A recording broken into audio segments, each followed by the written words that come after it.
जी अध्यक्ष जी नमस्कार।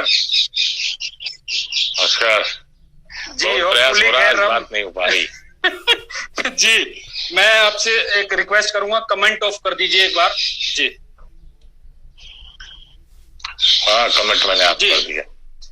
जी ग्रामीण भारत संवाद में आपका स्वागत है और आपने अपना मूल्यवान समय मुझे दिया। थोड़ी नेटवर्क की भी कहीं ना कहीं बाधा थी, इस वजह से हमारी जो बात है वो कहीं ना कहीं नहीं हो पा रही थी। तो पुनः आपका स्वागत है ग्रामीण भारत संवाद में। मैं आपको बता दूं, ये जो मुहिम है इस लॉकडाउन के अंतर्गत मैंने रखी है, जो जिसके माध्यम से जो हमारे क्षेत्र प्रतिनिधि हैं वो कहीं ना कहीं अपनी बात रख सकें, छात्रों के मुद्दे रख सकें, किसानों की बात रख सकें। तो सबसे पहले मैं परिचय से स्टार्ट करता हूं। मैं हूं नेपाल सिंह राणा, गांव मनट, विधानसभा थाना वन, जनपद शामली का मैं रहने वाला हूं। और आप हैं दिग्विजय सिंह देव जी, प्रदेश अध्यक्ष हैं वर्तमान में छात्र सभा समाजवादी पार्टी, और महमूदाबाद विधानसभा से आप आते हैं, जनपद सीतापुर, उत्तर प्रदेश। तो अध्यक्ष जी मेरा पहला सवाल है आपसे, आपका अभी तक का सफर कैसा रहा? आप संक्षेप में सवालों के जवाब दीजिएगा। जी जी अध्यक्ष जी। जी बहुत धन्यवाद। मैं सबसे पहले आपके ग्रामीण संवाद को धन्यवाद देना चाहूंगा कि आप हम जैसे नौजवानों को एक ऐसा प्लेटफॉर्म दे रहे हैं जहां पर हम अपनी बात रख सकते हैं। इसके लिए आपको बहुत धन्यवाद। दूसरा, आज मजदूर दिवस है, उसकी भी हार्दिक बधाई देना चाहूंगा। संयोग से मेरे पिताजी भी मजदूर थे और चीनी मिल महमूदाबाद की शुगर फैक्ट्री में फिटर पे के पद पर काम करते थे। और दो भाई हूं मैं, और सिर्फ माँ बाप है, 4 लोगों का परिवार है। ऊपर चाचा और चाची, चाचा और बुआ, बहुत बड़ा परिवार है, लेकिन मैं 2 ही भाई। और छोटे से कस्बे की से राजनीति शुरू की। पॉलिटिकल में एक्टिव जो हुआ वो 2003 में हुआ। और वहां से उस समय में मुझे अच्छे से याद है, मैं बीए कर रहा था, डिग्री कॉलेज में, हमारे यहाँ फरुखुद्दीन अली अहमद स्नातकोत्तर महाविद्यालय, जो पीजी कॉलेज है हमारे यहाँ, वहां से बीए कर रहा था। और मैं अपना कंप्यूटर पढ़ाकर अपनी फीस भरता था। मैं उस समय कंप्यूटर पढ़ा रहा था और संयोग से ऐसा हुआ कि हमारे डिग्री कॉलेज में एक छात्र संघ के चुनाव को बातचीत को लेकर कुछ विवाद से बढ़ा। कुछ लोग छात्र संघ के चुनाव के अगेंस्ट थे और मैं छात्र संघ के पक्ष में था। वहां से बातचीत हमारी होती है और फिर मेरा रजिस्ट्रेशन होता है। फिर मैं चौराहा जाम करता हूँ। चौराहा जाम होने के बाद बड़ी संख्या में छात्रों का मुझे सपोर्ट मिलता है। उसके बाद मेरा रजिस्ट्रेशन वापस होता है। तो एक छोटा सा पॉलिटिकल करियर वहां से शुरू होता है। ठीक उसी समय समाजवादी पार्टी की लोहिया वाहिनी विंग से जुड़ने का अवसर मिलता है और सबसे निचले पद पर, मतलब समाजवादी पार्टी में जो किसी भी विंग का, यूथ फ्रंटल की विंग में एक विधानसभा स्तर का जो कमेटी होती है 21 लोगों की, उसमें 21वें नंबर पर मैंने पहला पद विधानसभा कार्यकारिणी सदस्य का पाया था। और फिर विधानसभा कार्यकारिणी से और पद बढ़ता रहा। फिर ठीक मेरी ग्रेजुएशन पूरी, मैं पोस्ट ग्रेजुएशन के लिए लखनऊ विश्वविद्यालय आया। लखनऊ विश्वविद्यालय में आना जाना मेरा पहले से भी थोड़ा बहुत था, क्योंकि बहुत सारे हमारे सीनियर्स वहां थे और बहुत सारे बड़े भाई रिश्तेदार भी थे। वहां जाना आना जाना रहता था। 2007 में पहुंचा तो बसपा की सरकार आ गई थी और बहन जी ने शासन के चुनाव पर ताले लगा दिए। ठीक उसी समय प्रदर्शन शुरू हुआ। मैं भी प्रदर्शन में शामिल था। गिरफ्तार हुआ, जेल गया। जेल में भूख हड़ताल की, 5 दिन भूख हड़ताल हो गए। आदरणीय नेताजी और माननीय मुलायम सिंह यादव जी उस समय पूर्व मुख्यमंत्री थे और हमारे समाजवादी पार्टी के इस समय जो राष्ट्रीय अध्यक्ष है, पूर्व मुख्यमंत्री आदरणीय अखिलेश यादव जी युवा प्रभारी थे। तो वो हम लोगों से मिलने जेल में आए और जेल में आदरणीय अखिलेश यादव जी ने ही जूस पिलाकर मेरा भूख हड़ताल वहां समाप्त कराई। उस दिन से राष्ट्रीय अध्यक्ष जी से नजदीकी से जुड़ाव हो गया और समाजवादी पार्टी में काम करने का लंबा अवसर मिला। 2007 से लेकर 2012 तक करीब कई बार पुलिस की हिरासत में जेल जाने का, मार खाने का और बहुत सारे आंदोलनों में हिस्सा लेने का सौभाग्य मिला। 12 के बाद, लेकिन 2007 से 2012 तक, 2007 में मैं विशेष आमंत्रित सदस्य बनाया गया समाजवादी छात्र सभा की प्रदेश की कार्यकारिणी का। बस आदरणीय सुनील सिंह साजन जी उस समय छात्र सभा के अध्यक्ष थे। एमएलसी साहब है उन्नाव से, वो कहीं ना कहीं आते हैं। जी जी जी जी जी जी वो उस समय प्रदेश अध्यक्ष थे। उन्होंने मुझे विशेष आमंत्रित सदस्य बनाया था और विशेष आमंत्रित सदस्य के पद पर मैं 4 साल काम किया। फिर राष्ट्रीय कार्यकारिणी में वो राष्ट्रीय अध्यक्ष बने तो राष्ट्रीय कार्यकारिणी सदस्य बनाया गया। फिर 2012-13 में काम करता रहा। फिर 14 में अतुल प्रधान जी जो है, जो मेरठ के ही हैं, आपके पड़ोस के जिले के, वो प्रदेश अध्यक्ष प्रदेश अध्यक्ष थे। आपसे पूर्व जो है वो प्रदेश अध्यक्ष थे। 2 बार सरधना विधानसभा से वो चुनाव लड़ चुके हैं। हालांकि वो जीत नहीं पाए उस सीट से। अभी उनकी जो वाइफ है वो जिला पंचायत अध्यक्ष हैं अभी मौजूदा, और सोशल मीडिया के माध्यम से और पहले रही पहले रही है। तो जी तो जिला पंचायत अध्यक्ष रही हैं जी।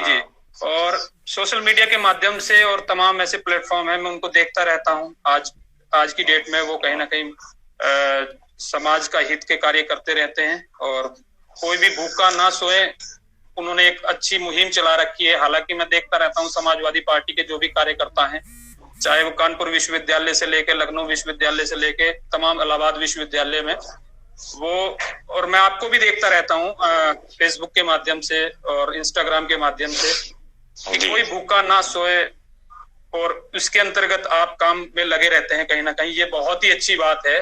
और आपने जो अभी अपनी जो स्टोरी सुनाई हमें, वो कहीं ना कहीं प्रेरणादायी है उन सभी के लिए जो अभी देख रहे हैं और आगे भी ग्रामीण भारत संवाद के माध्यम से इस इंटरव्यू को देखेंगे। तो मैं आप सभी को बता देना चाहता हूं कि समाजवादी पार्टी के 4 विंग हैं। आप मुझे सही कर सकते हैं आदरणीय अध्यक्ष जी।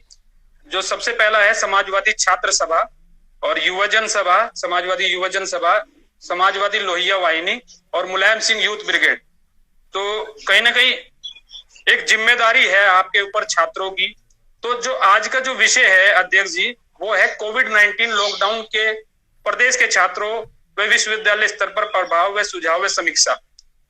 तो मेरा जो दूसरा सवाल आपसे है अध्यक्ष जी, छात्र सभा प्रदेश अध्यक्ष होने के नाते पूर्ववर्ती में और वर्तमान में आपके द्वारा क्या क्या काम कराए गए और क्या क्या कदम उठाए गए? जी अध्यक्ष जी। देखिए, जो महामारी है उसमें महामारी में तो शिक्षा व्यवस्था पूरी तरह से ध्वस्त हुई है, और व्यवस्थाओं की तरह पूरी तरह से विश्वविद्यालय बंद है, यूनिवर्सिटी बंद है, महाविद्यालय बंद है, स्कूल कॉलेजेस बंद है।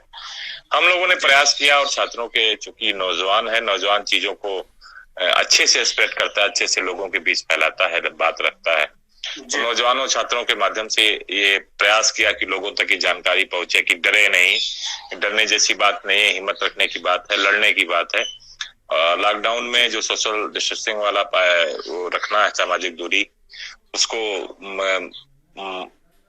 पूरी तरह से उसका पालन करना है और घरों में रहना है। ये सारा चीजें जो है छात्रों के माध्यम से हम लोगों ने प्रयास किया कि लोगों तक दूर तक जाए।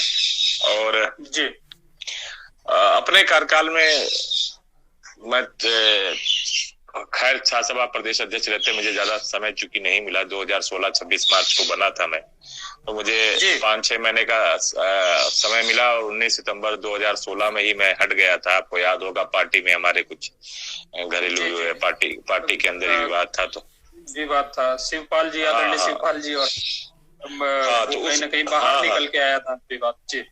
हाँ, तो वो उस समय हम लोग हटा दिए गए थे। तो 4-5 महीने एज ए प्रदेश अध्यक्ष काम करने का मौका मिला। फिर चुनाव आ गए, लेकिन उसके बाद जब चुनाव खत्म होने के बाद, चुनाव हम हार गए, उसके बाद जो हमें अवसर मिला काम करने का, थोड़ा बहुत बड़ी विपरीत परिस्थितियां थी, सबका मनोबल टूटा हुआ था। लेकिन आपकी जानकारी के लिए कह दूं कि उसी वक्त, उसी दौरान हमने जो है पहला संघर्ष शुरू किया फैजाबाद विश्वविद्यालय से। वहां पर बहुत सारे स्टूडेंट जो है परीक्षा केंद्र को हटा बनाए जाने को लेकर वहां पर छात्र प्रदर्शन कर रहे थे, और हम लोग मेंबरशिप ड्राइव चला रहे थे, अपनी मेंबरशिप बनवाने के लिए कार्यक्रम कर रहे थे।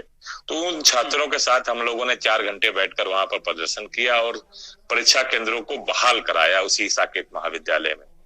तो वो लड़ाई हमारी अनवरत शुरू रही, और उसके बाद तमाम छात्र हितों के मुद्दों पर समाजवादी छात्र सभा लगातार लड़ती चली आ रही है। छात्र संघों के चुनाव में भी इसीलिए समाजवादी छात्र सभा का दबदबा रहा, क्योंकि ग्रामीण अंचल से आने वाले छात्र और गरीब, मजदूर, किसान, दलित, शोषित, वंचित समाज के लोग, और खासकर उनके परिवार से आने वाले नौजवान पूरी ताकत के साथ, अपनी विचारधारा के साथ लोगों के बीच काम करते रहे और छात्र हितों की लड़ाई लड़ते रहे। इसीलिए हमारा तमाम छात्र संघों के चुनाव में हमारा दबदबा रहा। चाहे वो प्रधानमंत्री का गृह क्षेत्र रहा हो वाराणसी, वहां भी हमारा अध्यक्ष जीता। चाहे इलाहाबाद रहा हो, चाहे बस्ती रहा हो, चाहे ऋचा सिंह जी, इलाहाबाद में चुनाव था अभी, ऋचा सिंह जी, ऋचा सिंह जीती। ऋचा सिंह के बाद जो है, ऋचा सिंह तो मेरे पीरियड से पहले की हैं। मेरे पीरियड में मेरे कार्यकाल में जो है 2 लोग अध्यक्ष हुए। एक अवनीश यादव हुए जो देवरिया के हैं, जो एक उदय प्रकाश यादव, वो भी दोनों नौजवान जो है छात्र संघ के अध्यक्ष बने। इसे बनारस में जो प्रधानमंत्री का गृह क्षेत्र है, वहां पर काशी विद्यापीठ है, वहां पर भी इस बार भी हमारा अध्यक्ष संदीप हुआ। उससे पहले हम लोग और पदों पर जीते। एक अध्यक्ष जो जीत कर आए थे वो भी उन्होंने छासभा ज्वाइन की। उसके पड़ोस में चंदौली है, वहां हमारा हमेशा दबदबा रहा। गाजीपुर में दबदबा रहा, बस्ती में दबदबा रहा।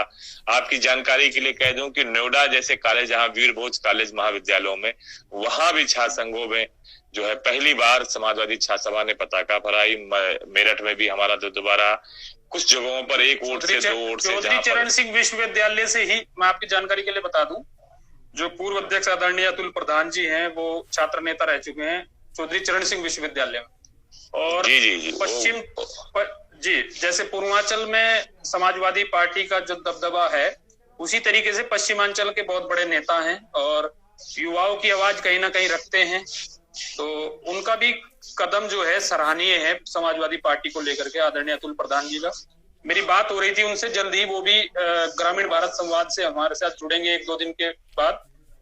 तो मैं बात कर रहा था कि जैसे बीजेपी की एक विंग है छात्रों की, ABVP, अखिल भारतीय विद्यार्थी परिषद, तो वहां से आदरणीय शक्ति सिंह जो दिल्ली विश्वविद्यालय में अध्यक्ष रह चुके हैं 2018-19 में। तो मेरी बात, अभी वो ग्रामीण भारत संवाद से वो जुड़े थे अभी पिछले दिनों, तो उनसे भी मेरा सवाल था कि कॉलेज स्तर पर और विश्वविद्यालय स्तर पर संक्रमण रोकने और सुचारू रूप से क्लासेस चलाने पर आपके क्या सुझाव है प्रदेश सरकार? जी, उनसे भी मैंने ये सवाल किया था। तो छात्र नेता हैं आप और कहीं ना कहीं प्रदेश अध्यक्ष की जिम्मेदारी है आपके ऊपर, तो उसी जिम्मेदारी के हिसाब से मेरा सवाल आपसे भी यही। जी, अब देखिए, सुचारू रूप से क्लास चलाने के लिए तो जो ऑनलाइन क्लासेस का जो विकल्प निकल कर आया है, लेकिन तकनीकी रूप से हम कितने उसके लिए तैयार हैं, देखने वाले भी आप हम आधे घंटे से प्रयास कर रहे हैं, हम बिल्कुल लाइव बात नहीं कर पा रहे हैं। तो किस तरह से क्लासेस चलेंगी, इस पर एक बड़ा सवालिया निशान है। ग्रामीण क्षेत्रों में चूंकि हम आप ग्रामीण संवाद पर बात कर रहे हैं, तो ग्रामीण क्षेत्रों की बात जरूर करेंगे। तो क्या ग्रामीण क्षेत्रों में ऑनलाइन क्लासेस संभव हो पाएंगी, इस पर सोचने की बहुत जरूरत है। डिजिटल इंडिया कह देने से इंडिया डिजिटल नहीं होने जा रहा। बात सोचनी और समझनी पड़ेगी कि डिजिटल जमाने में, आज की डेट में जो ऑनलाइन क्लासेज हैं क्या संभव है, और अगर मोबाइल पर आप डिजिटल क्लास पढ़ने का प्रयास करेंगे तो क्या वो सही रहेगी, वो एक अच्छा माध्यम होगा? अच्छा माध्यम इसलिए नहीं हो सकता मोबाइल, क्योंकि फोन आता है, जाता है, करता है। आप पढ़ रहे हैं क्लासेज में, 10 बार फोन ही आ गया, और नेटवर्क की बड़ी प्रॉब्लम रहती है, नेटवर्क आएगा जाएगा। तो क्या हिंदुस्तान, मेरा देश तैयार है कि जिस तरह की इस बड़ी बातें हो रही हैं, ऑनलाइन क्लासेस हो जाए? दूसरा, मोबाइल के अलावा एक बहुत अच्छा साधन लैपटॉप हो सकता था, लेकिन क्या गरीब मजदूर किसान के बेटों के पास गाँव में जो अंतिम घर है, जो टूटी झोपड़ियां हैं, कच्चे मकान है, उनके परिवारों के बच्चों के पास ऐसी सुविधाएं हैं? तो ये बड़ी सोचने समझने वाली बात है। हमारी सरकार ने, आदरणीय अखिलेश यादव जी ने तो कई लाखों लैपटॉप बांटे, और उस समय जब बांटे तो लोगों ने कहा कि नौजवान इससे तो फिल्म देखेंगे। तो ये बात जो निकल कर आई आज की दौर में, सोचिए, जो ये कह रहे थे कि फिल्म देखेंगे, आज वो 18 लाख लैपटॉप की जरूरत महसूस होती है कि आज जो जरूरत क्या थी।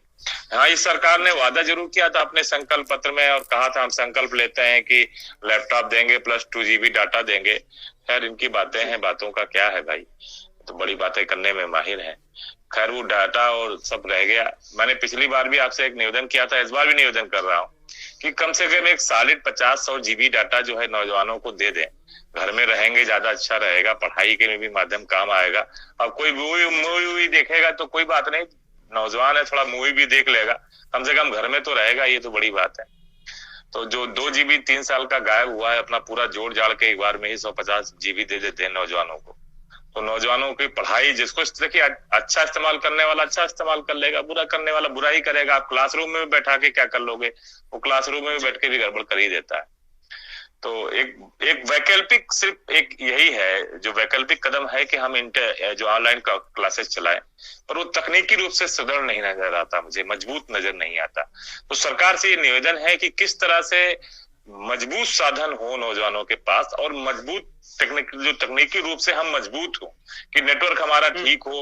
मोबाइल कंपनियां से कहा जाए कि थोड़ा सा बढ़िया काम करें, पैसा तो लेते हैं हमारे यहाँ की कंपनियां, लेकिन वो ऐसी सुविधाएं नहीं देती।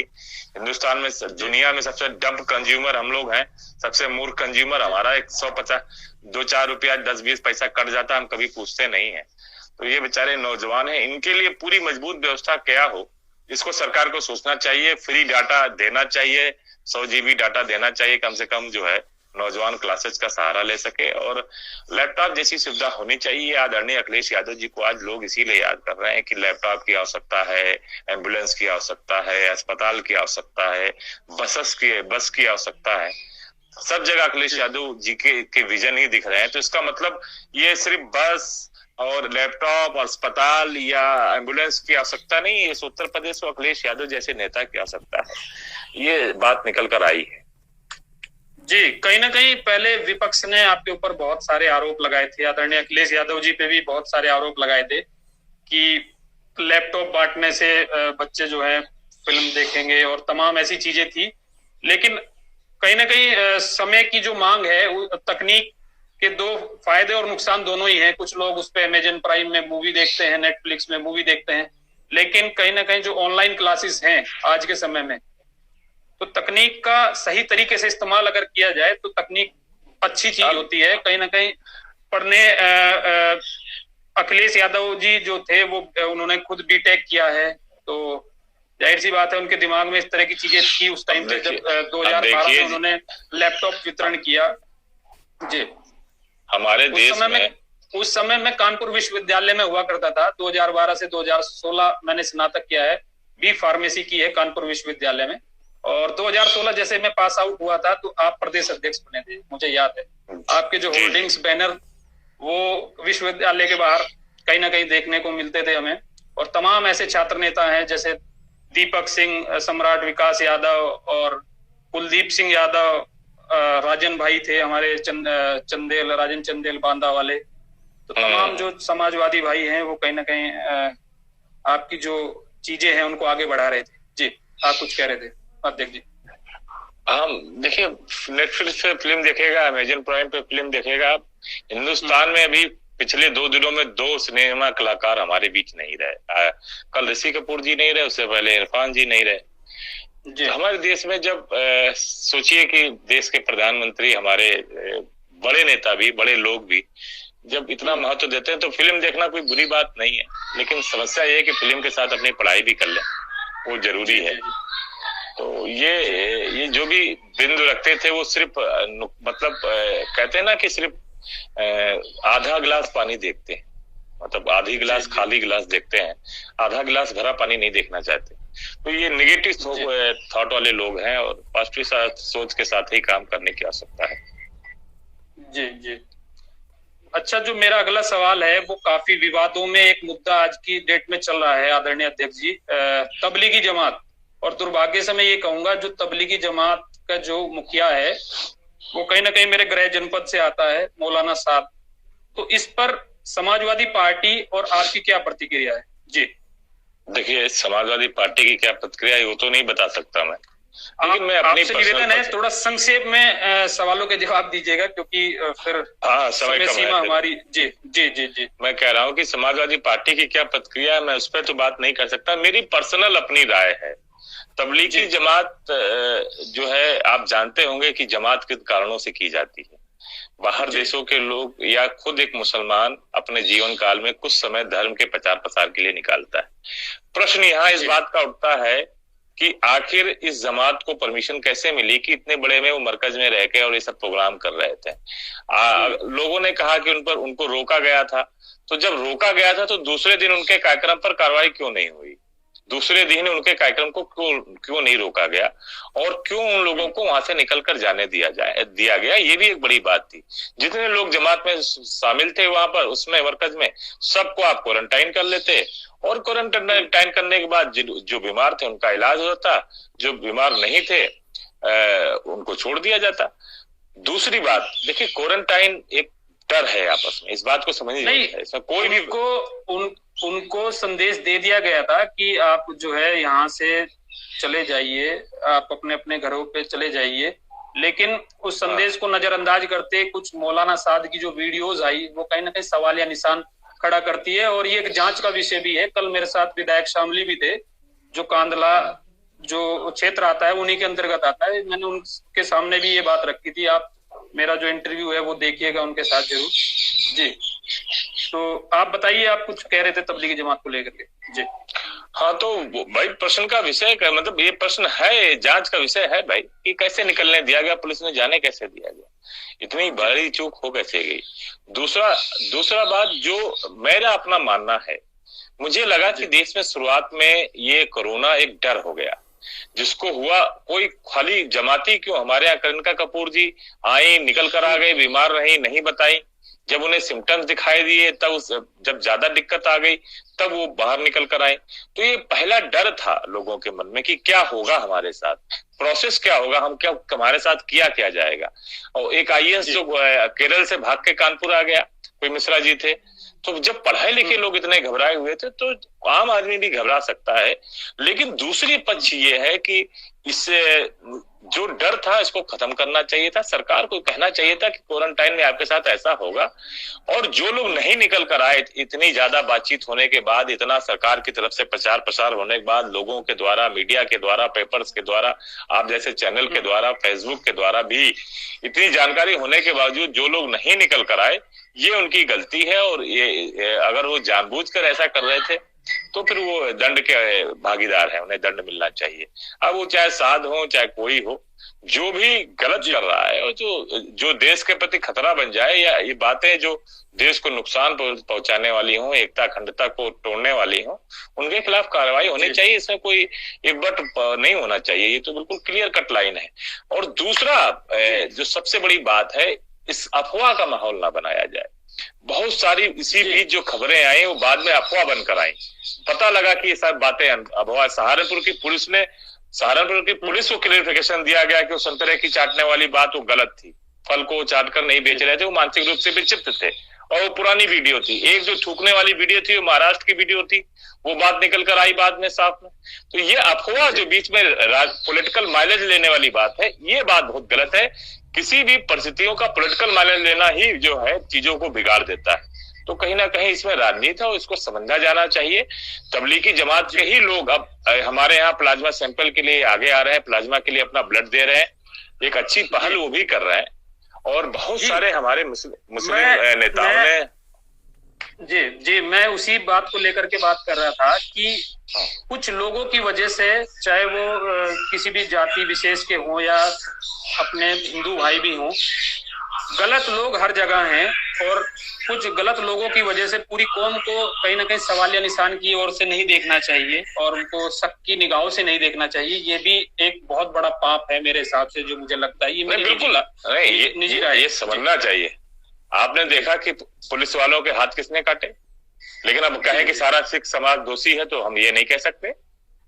आपने देखा कि एक कल वर्दी वाले पुलिस वाले भैया, एक व्यक्ति को एक वीडियो आई जिसमें उन्होंने पूजा के लिए जा रहे थे, उनको रोक लिया, पानी गिरा दिया और बैठ के जाओ वहां तक, इस तरह की वीडियो आई।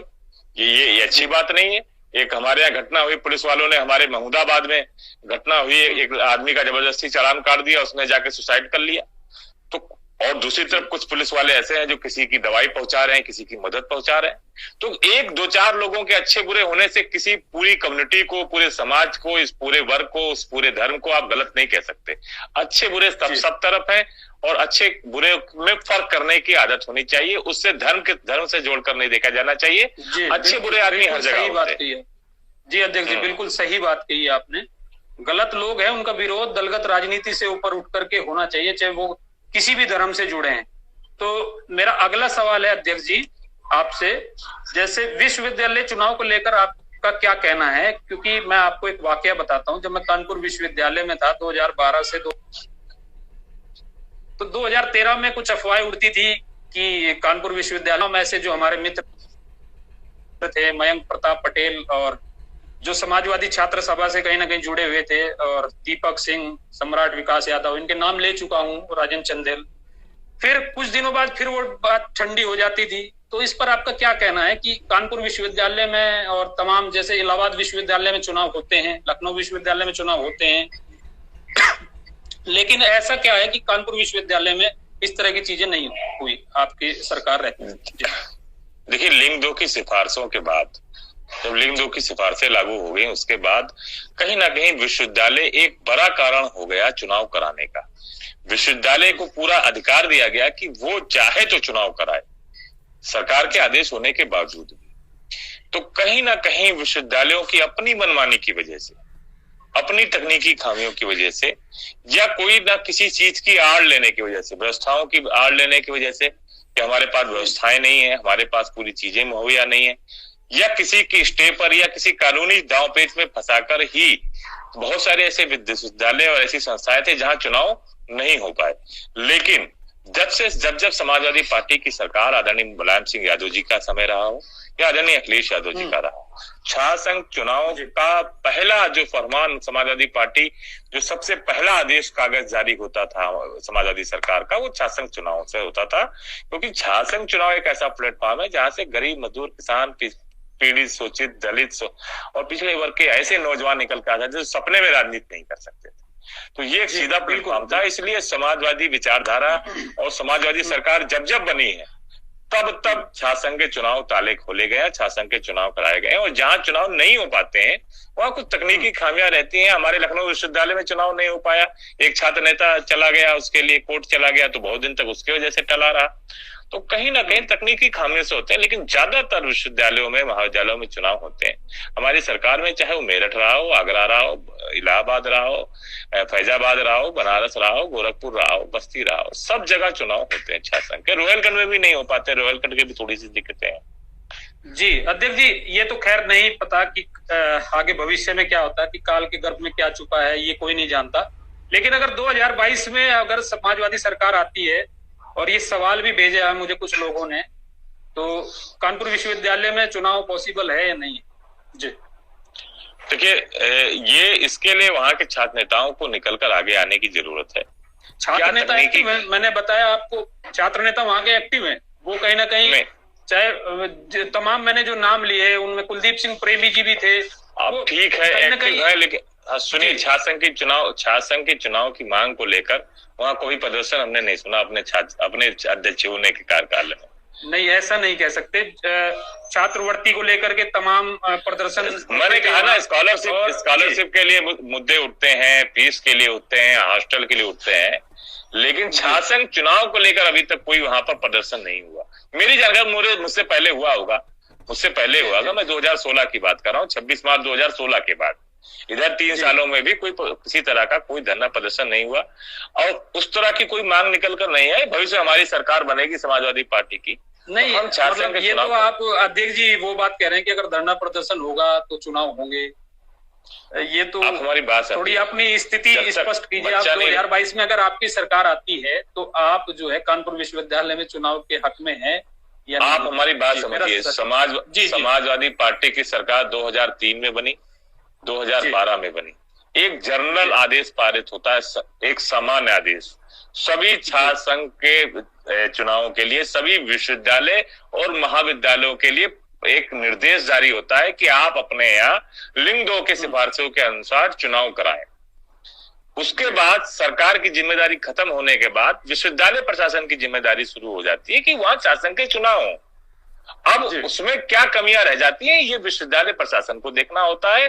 और वहां लोकल जो छात्र नेता है, अगर नहीं हो पा रहे हैं तो उन मुद्दों पर आगे निकलकर बात रखने का होता है। क्या कमियां रहती है मुझे तो जानकारी नहीं, मैं क्षमा चाहता हूं, हो सकता हूं मुझे जानकारी ना हो, लेकिन तकनीकी खामियां क्या हैं ये तो वहां के छात्र नेता बता सकते हैं या वहां का प्रशासन बता सकता है। जी, आपकी जानकारी के लिए बता दूं अध्यक्ष जी, कानपुर विश्वविद्यालय में जितना एबीवीपी एक्टिव है, तो कहीं ना कहीं अगर मैं दूसरा संगठन की बात करूं तो छात्र सभा वहां बहुत ज्यादा एक्टिव है, चाहे उसमें तमाम जो भी नेता रहे। हमारी बात समझिए, एबीवीपी और छात्र सभा में अंतर है। एबीवीपी अखिल भारतीय विद्यार्थी परिषद में प्रोफेसर भी उनके पदाधिकारी हो जाते हैं, भारतीय जनता पार्टी के तमाम प्रोफेसर जो पदेन है, जो पदों पर हैं, वो छात्र जो विश्वविद्यालयों के कैंपस में रह रहे हैं।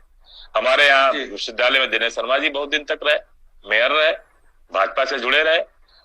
और दूसरा आप चले जाओ, क्या कहते हैं, आगरा विश्वविद्यालय में वो कौन से मंत्री हैं, मैं उनका नाम भूल रहा हूँ, वो हमेशा वहीं रहते हैं। इसी तरह एबीवीपी में जो पदाधिकारी हैं वो तो 50 साल 60 साल के भी हैं। और समाजवादी छात्र सभा में ऐसा नहीं, एक लिमिट है, जब तक स्टूडेंट है या स्टूडेंट के थोड़ा समय तक, बहुत ज्यादा 35 36 38 40 के बाद कोई छात्र सभा में नहीं रहता, फिर वो और विंग में ट्रांसफर हो जाता है, युवजन सभा में चला जाता है, यूथ ब्रिगेड में लोहिया वाहिनी में चला जाता है। तो ये अंतर है एबीवीपी के उनमें। और दूसरा, कहीं ना कहीं एक बड़ी लड़ाई है जिसको हम यहाँ पर, मैं अभी ज्यादा उसमें व्याख्यान में नहीं जाऊंगा, कहीं ना कहीं एक बड़ी लड़ाई रहती है और एक बड़ा परसेप्शन की बनाने की बात को लेकर लड़ाई रहती है। एक बड़ी विचारधारा का टकराव है। इस बात को समझने के बाद है कि सोशलिस्टों के अगेंस्ट ऐसे लोग जो देश को एक रूप में चाहते हो, एक जैसा चाहते हो, उनसे हमारा टकराव रहा है। और हमने कभी भी किसी भी विश्वविद्यालय के जो विश्वविद्यालय का जो भी एसेंस, वो जो भी उनकी चीजें रही हैं, उनका दुरुपयोग नहीं किया है। अखिल भारतीय विद्यार्थी परिषद क्या करती क्या नहीं करती, मैं ये जरूर जानता हूं कि नौजवान छात्र उत्तर प्रदेश का जो विश्वविद्यालय और महाविद्यालयों में पढ़ता है, वो अगर विश्वास की बात करिए तो वो जानता है कि मुझे अगर मेरी जरूरत पड़ेगी, मुझे समस्या आएगी, तो अगर कोई खड़ा हो सकता है छात्रों का संगठन, तो वो समाजवादी छात्र सभा है। ये बात उत्तर प्रदेश के विश्वविद्यालय के और महाविद्यालय के छात्र बखूबी जानते हैं। इसीलिए समाजवादी छात्र सभा का विश्वविद्यालय और महाविद्यालयों में दबदबा शासन के चुनाव में रहता है।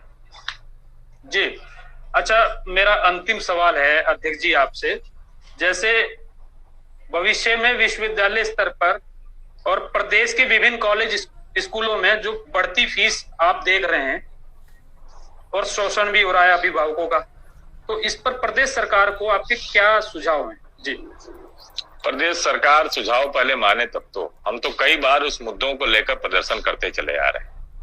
कई बार कहा जा रहा है कि आप विश्वविद्यालयों की फीस, हम जब पढ़ते थे तब 1300-1400 रुपए में कोई भी पीजी कोर्स आप कर सकते थे, आज 25,000 में नहीं कर पा रहे आप।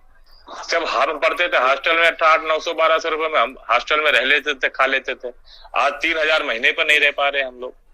तो जो जिस तरह से ये विश्वविद्यालय गरीब मजदूर किसानों के बच्चों के पढ़ने का एक माध्यम होता था, क्योंकि आप जो प्राइवेट इंस्टीट्यूट है, प्राइवेट डीम्ड यूनिवर्सिटियां हैं, प्राइवेट यूनिवर्सिटी या कॉलेजेस हैं, जहां पर इंजीनियरिंग, मेडिकल, मैनेजमेंट और मेडिकल के बाद ह्यूमैनिटीज के सब्जेक्ट पढ़ने की या साइंस के सब्जेक्ट पढ़ने का जो सबसे सस्ता साधन था, वो गवर्नमेंट के कॉलेजेस थे और ये यूनिवर्सिटीज थी।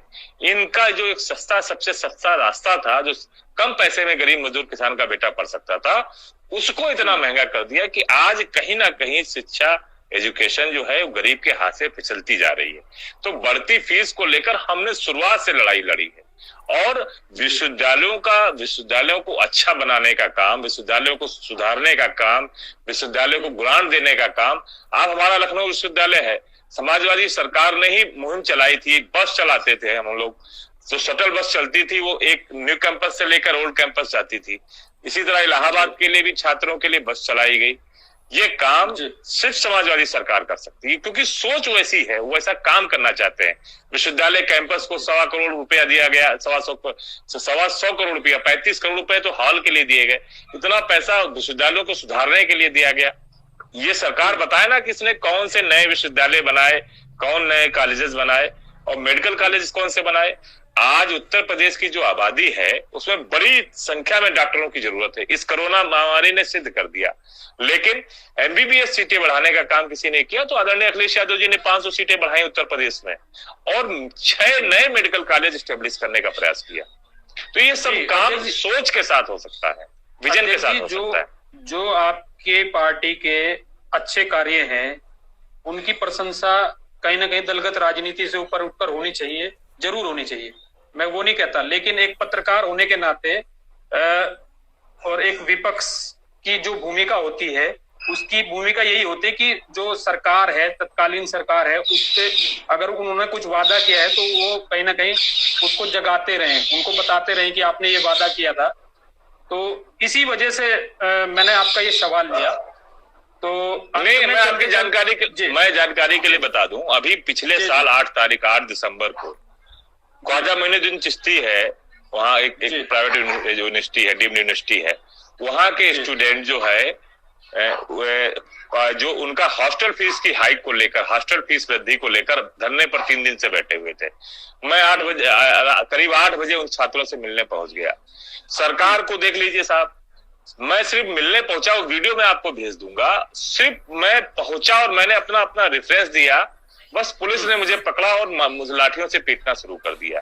ये सरकार है, आप सोचिए, इनकी ये जुल्म सिर्फ छात्रों के साथ नहीं कर रहे, ये जो उनकी सोशल मीडिया के माध्यम से देख रहा हूँ, आप सैनिटाइजर बांट रहे हैं, कहीं आप पुलिस के जो नौजवान और जो महिलाएं, हाँ, ये और जो महिलाएं उनको सैनिटाइज कर रहे हैं आप। अजीब जी। नहीं, पुलिस और उनके साथ साथ जिस पुलिस वाले ने मुझे मारा था, लाठियां मारी थी, मैं उसको सैनिटाइजर दे के आया। हमने कहा भाई तू जिंदा रहेगा फिर अगली बार लाठियां मारेगा। तो कहने का मतलब है, सरकार अगर संवेदनशील होती, सरकार अगर ये समझ रही होती कि छात्रों की समस्या क्या है, तो कम से कम उस पर कुछ तो कदम उठने चाहिए थे। हाँ, अभी सरकार ने बाहर से छात्रों को लाने का प्रयास किया है, लेकिन जो भी है इस महामारी में, चूंकि मैं राजनीति नहीं करना चाहता, लेकिन जब ये महामारी का दौर खत्म होगा, तब बातें जरूर साफ होंगी कि तब आप ये कर सकते थे और आपने ये क्यों नहीं किया, जब आप क्या बीमारी फैलने का इंतजार कर रहे थे। अब तो परिस्थितियां और भयानक हो सकती हैं अगर हमने पहले से तैयारी नहीं की। कोरोना पर भी बहुत सारी बातें हैं, वो बात करने की होगी। हम क्यों सोते रहे, हमारे यहाँ मरीज मिल गया तब भी हम नमस्ते ट्रम्प कराते रहे, ये क्यों होता रहा।